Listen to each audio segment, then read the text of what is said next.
Is there objection? There being none, the motion is approved. We will ask the Secretary to read the title of the measure.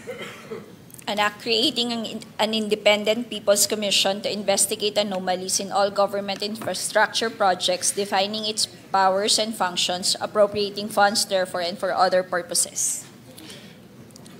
Mr. President, I move that we recognize the very hardworking sponsor, no other than Senator Francis Kiko Pangilinan, to sponsor the measure.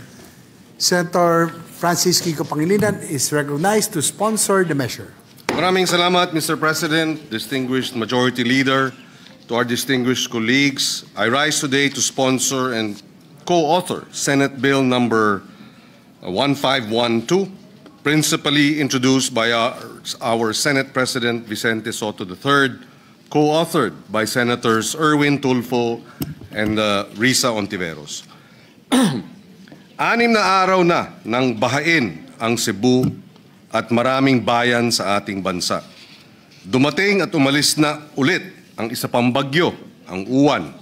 52 araw na ng malawakang protesta laban sa flood control scam noong September 21. Patuloy na nakaabang ang ating mga kababayan sa magiging kahihinatnan ng pinakamalaking corruption scandal sa kasaysayan ng ating republika. Hindi lang nilulunod ng puot ang taong bayan, literal na inanod din ang kanilang mga bahay at buhay.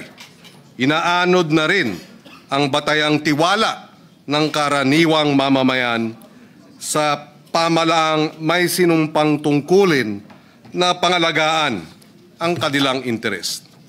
Hindi lang hagupit ng kalikasan ang dahilan ng ilang daang pagkamatay at pagkawala sa iba't ibang sulok ng bansa. Hindi lang ito natural disaster, man-made disaster din ito. Malaking dahilan ng man-made disaster na ito ay ang massive systemic corruption. Systemic na parang cancer na kumakalat na sa lahat ng bahagi ng lipunan. Massive dahil sinlawak ng bahang dinulot nito ang korupsyon.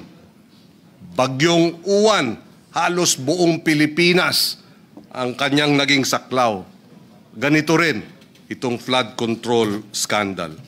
Sa maraming bahagi ng mundo, kita natin kung paanong nilalagay na sa sariling kamay ng mga Gen Z at karaniwang mamamayan ang pagpapanagot sa mga may tungkuling nasa katungkulan. Sa pagpapatupad ng katarungan, sa Nepal, sa Indonesia, sa Peru, literal na naghihimagsik ang mga kabataan at nilantad ang korupsyon na sumisira sa kanilang mga buhay. Ito ang konteksto ng ating panukalang batas na palakasin ang Independent Commission on Infrastructure na binuo ng Executive Order 94 sa pamamagitan ng itong committee report. Kailangan natin ng proseso na public, prompt, necessary, the minimum possible under the given circumstances, proportionate to the crimes and established by law. Ang pagiging maagap na parusa, hindi ang kalubhaan ang tanda ng hustisya. O sa panahon pa natin ngayon, kailangan smart and solution-specific, measurable, achievable, realistic, or relevant, at siyempre, time-bound. Kaya naman minarapat ng inyong Senate Committee on Justice na itaguyod ang isang tunay na independent, technically capable, at empowered People's Commission para imbestigahan ang mga anomalya sa lahat ng government infrastructure projects. Unprecedented ang kurakot, unprecedented ang bunga ng krimen, kailangan unprecedented din ang pagpapanagot.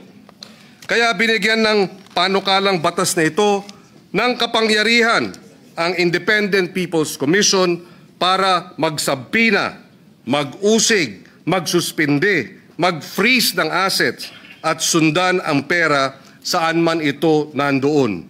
Ika nga, follow the money.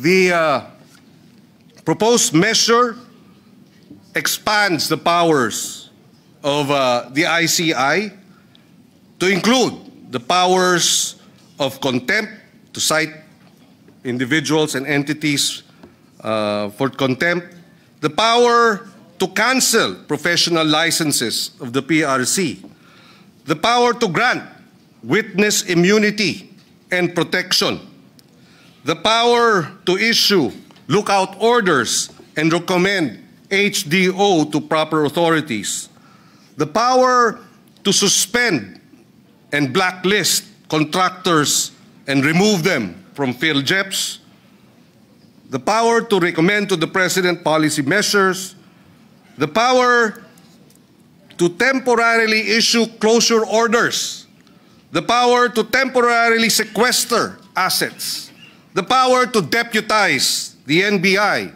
the PNP, the CIDG, and other law enforcement agencies in the conduct of its investigation. Dulot na rin ng pangalang nito, magsisilbing People's Watchdog ang komisyon. Magkakaroon ito ng fiscal independence at tunay na proteksyon para sa mga kakantang whistleblowers, sa mga citizen monitors. Papaganahin nito ang karaniwang boses para sa tunay na pagpapanagot sa kurakot. Bagamat suklam na suklam tayo, kailangan pa rin ng due process. Ang katarungan ay hindi kasangkapan ng paghihigante.